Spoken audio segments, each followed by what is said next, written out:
ಇದು ಕಾಕಿ ಧರಿಸಿ ಕಾಮಕ್ರಿಮಿಯಾದ ಅಧಿಕಾರಿಯೊಬ್ಬನ ಸ್ಟೋರಿ. ಗೃಹ ಸಚಿವರ ಜಿಲ್ಲೆಯೊಬ್ಬ ಚಪಲ ಚೆನ್ನಿಗರಾಯ ಬೀದಿ ಕಾಮಣ್ಣ ದೂರು ಕೊಡಲು ಬಂದ ಮಹಿಳೆ ಜೊತೆ ಬಾತ್ರೂಮಲ್ಲೇ ರಾಸಲೀಲೆ.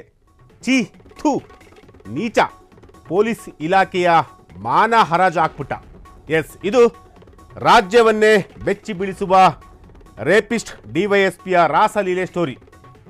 ಸ್ಟೇಷನ್ಗೆ ಹೋದರೆ ಗಂಡಸರು ಹಣ ಕೊಡಬೇಕು, ಹೆಂಗಸರು ದೇಹ ಕೊಡಬೇಕಾ? ರಾಜ್ಯದಲ್ಲಿ ಕಚ್ಚೆ ಹರುಕ ಪೊಲೀಸರನ್ನು ಕೇಳೋರೇ ಇಲ್ವಾ? ಗೃಹ ಮಂತ್ರಿಗಳ ತವರಲ್ಲೇ ಡಿವೈಎಸ್ಪಿಯೊಬ್ಬನ ಹೀನ ಕೃತ್ಯ. ದೂರು ಕೊಡಲು ಬಂದ ಮಹಿಳೆಯನ್ನು ಬಾತ್ರೂಮಲ್ಲೇ ಹರಿದು ಮುಕ್ಕಿದ ಡಿವೈಎಸ್ಪಿ ಕತೆ. ಕಚೇರಿಯ ಬಾತ್ರೂಮಲ್ಲಿ ಮಗಳ ವಯಸ್ಸಿನ ಮಹಿಳೆಗೆ ಕಾಮಪೀಡನೆ. ಪ್ರಕರಣ ಜಗಜ್ಜಾಹೀರಾಗಿ ಇಷ್ಟು ದಿನವಾದರೂ ಸರ್ಕಾರದ ಮಹಾಮೌನ. ಇದು ರಾಜ್ಯವನ್ನೇ ಬೆಚ್ಚಿ ಬೀಳಿಸುವ ರೇಪಿಸ್ಟ್ ಡಿವೈಎಸ್ಪಿಯ ರಾಸಲೀಲೆ ಸ್ಟೋರಿ. ಈ ಸ್ಟೋರಿಯನ್ನು ನೋಡಿದರೆ ಯಾವ ಮಹಿಳೆಯರು ಪೊಲೀಸ್ ಠಾಣೆ ಮೆಟ್ಟಿಲಿರಲ್ಲ. ಸ್ಟೇಷನ್ಗೆ ಹೋದರೆ ಗಂಡಸರು ಹಣ ಕೊಡಬೇಕು, ಹೆಂಗಸರು ದೇಹ ಕೊಡಬೇಕಾ? ರಾಜ್ಯದಲ್ಲಿ ಕಚ್ಚೆ ಹರುಕ ಪೊಲೀಸರನ್ನು ಕೇಳೋರೇ ಇಲ್ವಾ? ಗೃಹ ಮಂತ್ರಿಗಳ ತವರಲ್ಲೇ ಡಿವೈಎಸ್ಪಿಯೊಬ್ಬನ ಹೀನ ಕೃತ್ಯ. ದೂರು ಕೊಡಲು ಬಂದ ಮಹಿಳೆಯನ್ನು ಬಾತ್ರೂಮಲ್ಲೇ ಹರಿದು ಮುಕ್ಕಿದ ಡಿವೈಎಸ್ಪಿ. ಕಚೇರಿಯ ಬಾತ್ರೂಮಲ್ಲಿ ಮಗಳ ವಯಸ್ಸಿನ ಮಹಿಳೆಗೆ ಕಾಮ ಪ್ರಚೋದನೆ. ಪ್ರಕರಣ ಜಗಜ್ಜಾಹೀರಾಗಿ ಇದು ರಾಜ್ಯವನ್ನೇ ಬೆಚ್ಚಿ ಬೀಳಿಸುವ ರೇಪಿಸ್ಟ್ ಡಿವೈಎಸ್ಪಿಯೊಬ್ಬನ ರಾಸಲೀಲೆ ಸ್ಟೋರಿ. ಈ ಸ್ಟೋರಿಯನ್ನು ನೋಡಿದರೆ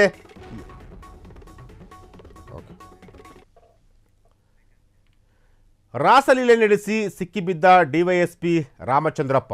ಮಧುಗಿರಿ ಡಿವೈಎಸ್ಪಿ ಆಗಿರುವ ಭೂಪ ರಾಮಚಂದ್ರಪ್ಪ ಕಂಪ್ಲೇಂಟ್ ಕೊಡಲು ಬಂದ ಮಹಿಳೆಯ ಜೊತೆ ರಾಸಲೀಲೆ. ಇಬ್ಬರ ವಿಡಿಯೋ ಸಾಮಾಜಿಕ ಜಾಲತಾಣದಲ್ಲಿ ವೈರಲ್. ಗೃಹ ಸಚಿವರ ಜಿಲ್ಲೆಯೊಬ್ಬ ಚಪಲ ಚೆನ್ನಿಗರಾಯ ಬೀದಿ ಕಾಮಣ್ಣ ದೂರು ಕೊಡಲು ಬಂದ ಮಹಿಳೆಯ ಜೊತೆ ಬಾತ್ರೂಮಲ್ಲೇ ರಾಸಲೀಲೆ ನಡೆಸಿ ಸಿಕ್ಕಿಬಿದ್ದ ಮಧುಗಿರಿ ಡಿವೈಎಸ್ಪಿ ರಾಮಚಂದ್ರಪ್ಪ. ಮಧುಗಿರಿ ಡಿವೈಎಸ್ಪಿ ಆಗಿರುವ ಕಾಮುಕ ರಾಮಚಂದ್ರಪ್ಪ, ಛೇ ಎಂಥ ಮನುಷ್ಯನಪ್ಪ ಇವನು.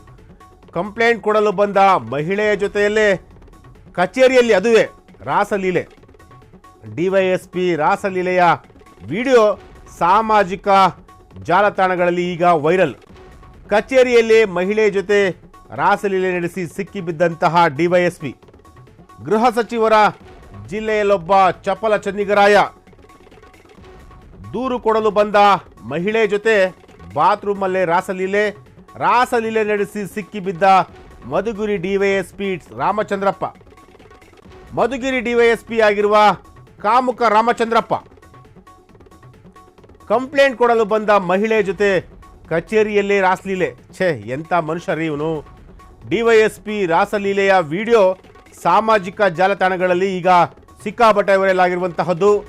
ಕಚೇರಿಯಲ್ಲೇ ಮಹಿಳೆ ಜೊತೆ ರಾಸಲೀಲೆ ನೋಡ್ರಿ, ವಿಜುವಲ್ಸ್ ನೋಡ್ರಿ. ಮಾನ ಮರ್ಯಾದೆ ಯಾರಾದರೂ ಇದ್ದರೆ ಈ ರೀತಿಯಾಗಿ ಯಾರೂ ಕೂಡ ನಡ್ಕೊಳ್ಳಲ್ಲ. ಅದರಲ್ಲೂ ಪೊಲೀಸ್ ಯೂನಿಫಾರ್ಮ್ ಹಾಕೊಂಡು ಈ ರೀತಿಯಾದಂತಹ ಒಂದು ದುಷ್ಕೃತ್ಯಕ್ಕೆ ಕೈ ಹಾಕಿದ್ದಾರೆ ಅಂತಂದರೆ ಇವನು ಯಾಕ್ರಿ ಬೇಕು ಇಲಾಖೆಗೆ? ಈ ಮನುಷ್ಯನಿಗೆ ಒಂದು ಸ್ವಲ್ಪನೂ ಬುದ್ಧಿ ಇಲ್ವಾ?